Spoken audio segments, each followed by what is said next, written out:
The last time I saw my grandfather alive, he was working in his private lab, surrounded by circuits and prototype boards, his white hair wild as Einstein's. Alex, he'd said, looking up from his work with those sharp blue eyes that could pierce right through you. Remember what I always tell you. Innovation isn't about being first, I recited, smiling at our familiar exchange. It's about being right. And he prompted, setting down his soldering iron. The most valuable things aren't always visible on the balance sheet. He'd nodded, satisfied. Good boy. Now hand me that oscilloscope, would you? I was 28 then, fresh out of my PhD program in electrical engineering, working as a junior researcher at Quantum Tech, the company my grandfather had built from nothing into a billion-dollar technology empire. Everyone expected me to start at the top, but Grandpa insisted I begin in R&D just like he had 40 years ago. You need to understand how things work from the ground up, he'd said when I protested. Your uncle never did, and look how that turned out. Uncle Richard, my father's older brother, was CFO of Quantum Tech, but everyone knew he was just a figurehead. He had the family name but none of the technical brilliance that had made my grandfather successful. Dad might have been better suited for leadership, but he died in a climbing accident when I was 12, leaving me to be raised by my mother and grandfather. I didn't know it then, but that conversation in the lab would be our last. 2 weeks later, Grandpa Arthur Mitchell, founder and CEO of Quantum Tech, was found dead in his office. Heart attack, the doctors said. Natural causes. He was 78. The funeral was exactly as he would have hated it, formal, stuffy, full of corporate types more interested in the future of the company than in mourning its founder. Uncle Richard worked the crowd like a politician, shaking hands and accepting condolences with practiced grace. His wife Amanda hung on his arm, her designer black dress probably worth more than my yearly salary. Such a tragedy, I overheard her telling someone. But Richard is ready to step up. The company needs strong leadership now. I stood in the back, uncomfortable in my dark suit, missing the casual conversations Grandpa and I used to have over circuit boards and coffee. My mother squeezed my hand, understanding as always. He was so proud of you, she whispered. Never forget that. The will reading was scheduled for the following Monday at the corporate headquarters. I arrived early, passing through the familiar security checkpoints, nodding to researchers I knew from the labs. The company's legal team had arranged everything in the main conference room, all sleek glass and chrome, with views of the city skyline that Grandpa had always said reminded him how far he'd come from his garage startup days. Uncle Richard was already there, naturally, seated at the head of the table where Grandpa used to sit. Amanda perched beside him, tapping away on her phone. A few board members filled other seats, along with key executives and legal representatives. Ah, Alex, Uncle Richard said as I entered, his smile not reaching his eyes. Good of you to join us. How are things in the research department? Still playing with your little circuits. Before I could respond, Harrison Webb, the head of legal, called the meeting to order. We're here for the reading of Arthur Mitchell's last will and testament, he began formally. Mr. Mitchell was very specific about his wishes. I tried to focus on Harrison's words, but my mind kept drifting to my last conversation with Grandpa. There had been something urgent in his manner that day, something he seemed to want to tell me. But we'd been interrupted by an emergency in one of the production facilities, and he'd never finished whatever he was trying to say. And to my grandson, Alexander James Mitchell. My head snapped up at the sound of my name. Uncle Richard had gone very still. I leave controlling interest in Quantum Tech, including all voting shares, patents, and associated intellectual property. Additionally, Alex will assume the position of CEO, effective immediately upon the reading of this will. The room erupted in chaos. Uncle Richard's face turned an alarming shade of purple. Amanda's phone clattered to the floor. Board members started whispering furiously among themselves. This is ridiculous. Uncle Richard slammed his hand on the table. I'm the CFO. I've been running this company's finances for 20 years, and you're telling me Arthur left everything to this lab rat? Richard, Harrison said calmly, there's more. But Uncle Richard was on his feet now, pacing like a caged animal. He's not even 30. He has no business experience. He spends all his time tinkering in the basement labs like some overgrown science fair kid. Just like your father did, My mother's quiet voice cut through his tirade. She'd slipped into the room unnoticed during the commotion. Or have you forgotten how quantum tech started? That was different, Richard snapped. The industry was different. We need real leadership now, not some idealistic researcher who thinks he can follow in Arthur's footsteps. Mr. Webb, I said, keeping my voice steady despite the shock still reverberating through my system. You said there was more. Harrison nodded, shuffling his papers. Yes. There's a letter, to be read only in the presence of Alex and the board members. He glanced meaningfully at Amanda, who remained stubbornly in her seat. Private board members only, Harrison clarified. Amanda gathered her things and stormed out, shooting me a venomous look as she went. Once the room had cleared except for board members, Harrison opened a sealed envelope. The paper inside was covered in Grandpa's distinctive scrawl, not typed and formal like the will, but handwritten with the urgency I'd sensed in our last conversation. To the board of directors and my grandson Alex. Harrison read. If you're hearing this, then I ran out of time to tell you in person. Quantum tech is on the verge of something revolutionary. The work we've been doing in Lab Zero. Lab Zero? One of the board members interrupted. There is no Lab Zero.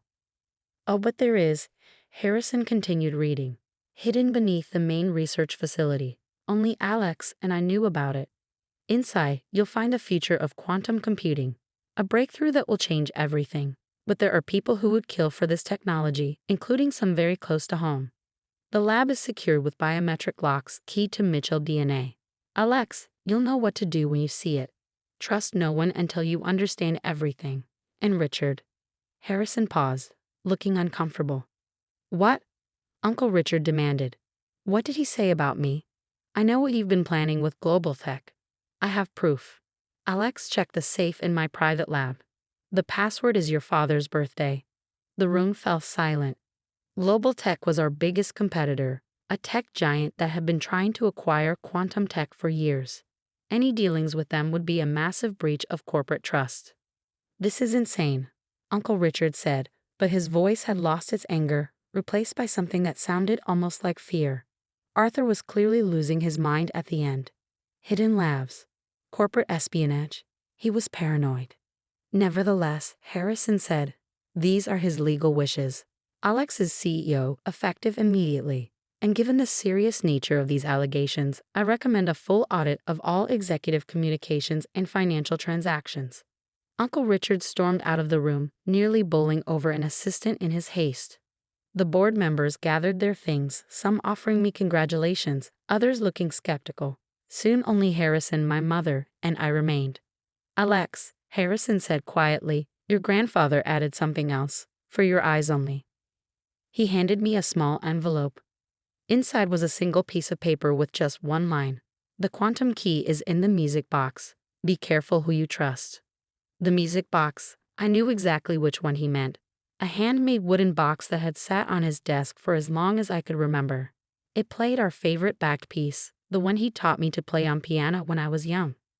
I need to get to his private lab, I said, standing. Now.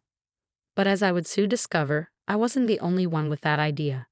The security logs would later show that Uncle Richard had accessed the lab just minutes after leaving the conference room. What they wouldn't show was what he took, or what he was planning to do with it. My grandfather's private lab was exactly as I remembered it from our last conversation. Organized chaos of circuit boards, testing equipment, and handwritten notes in his distinctive scrawl.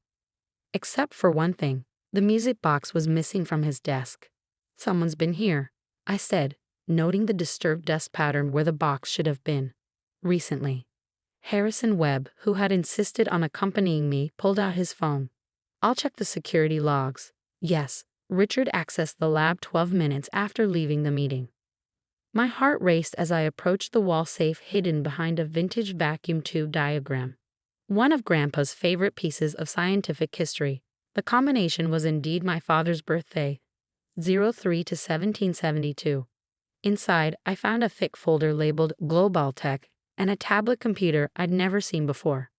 The folder contained emails, financial records, and photographs that made my blood run cold. Uncle Richard had been secretly meeting with Global Tech executives for months, providing them with confidential quantum tech research data.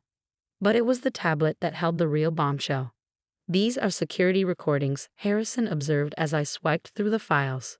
"From cameras I didn't know existed." The footage showed Uncle Richard in numerous clandestine meetings, not just with global tech executives, but with people I recognized from our own board.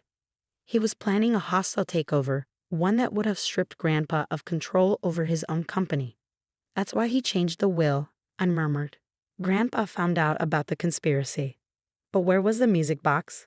And what was this quantum key Grandpa had mentioned? A commotion outside the lab drew our attention. Through the glass walls, I could see security guards rushing toward the research wing. My phone buzzed with an alert. "Unauthorized access attempted in Sublevel B."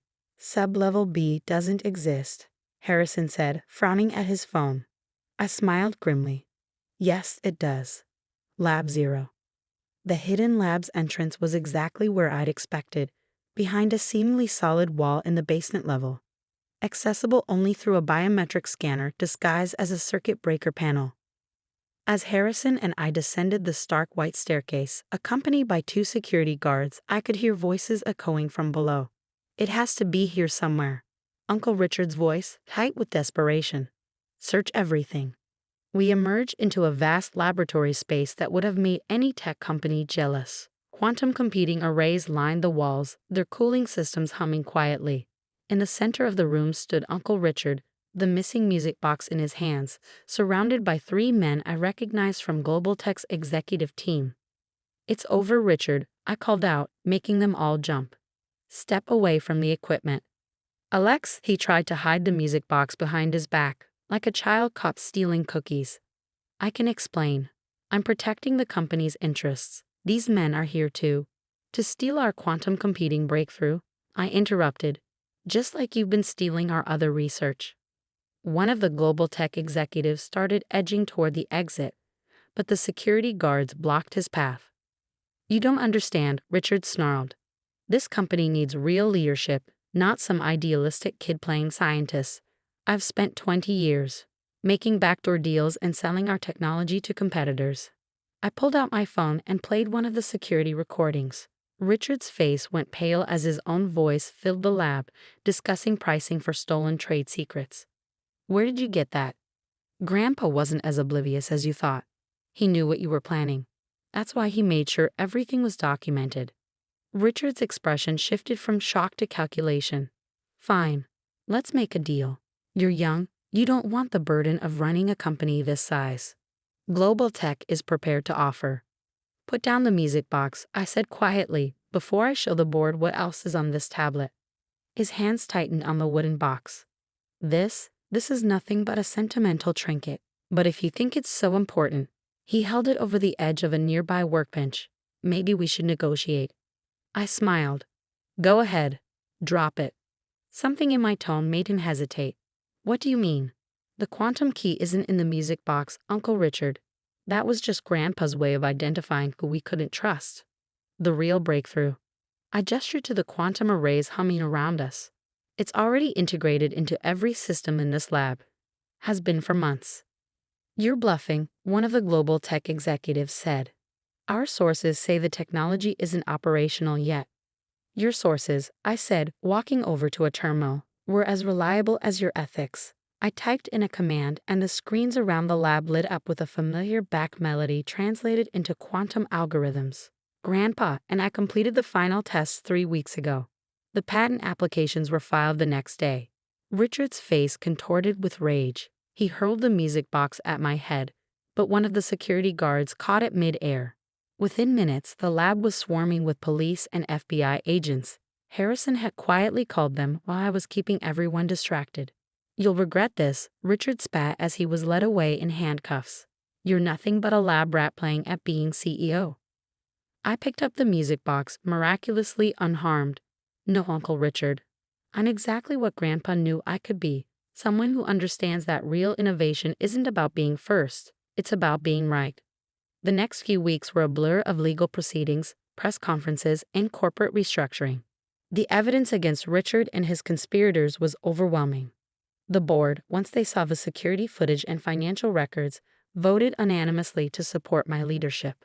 Quantum Tech stock actually rose when the news broke, The market apparently appreciated a CEO who could protect corporate secrets and innovate at the same time.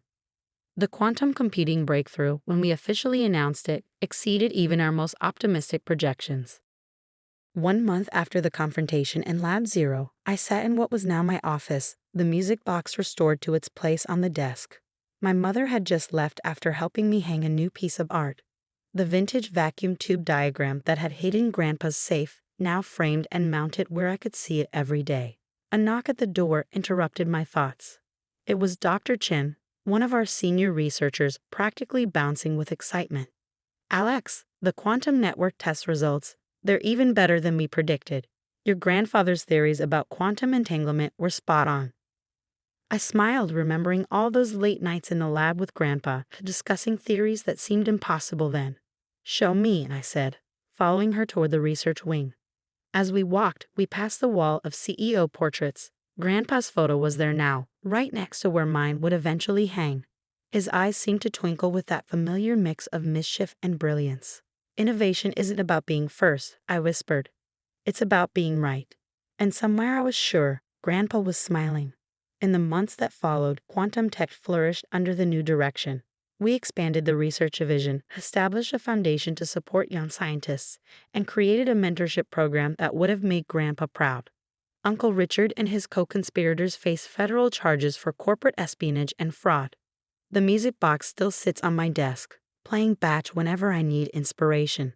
Inside, where Richard never thought to look, is an old photograph of Grandpa and me in his original garage lab. Both of us covered in solder burns and grinning like mad scientists. On the back, in his handwriting, is the real key to everything.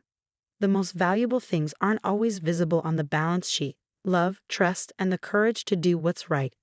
Never forget where we came from, and never stop looking toward where we're going. Love, Grandpa. Sometimes, late at night when I'm working in Lab Zero, I swear I can feel his presence in the hum of the quantum arrays, in the elegant dance of electrons and algorithms, in the endless possibility of discovery. And I know that while Richard saw only dollar signs and corporate power, Grandpa saw something far more valuable: the future and someone he trusted to guide it. Innovation isn't about being first, it's about being right. And sometimes being right means honoring the past while building the future, one quantum bit at a time.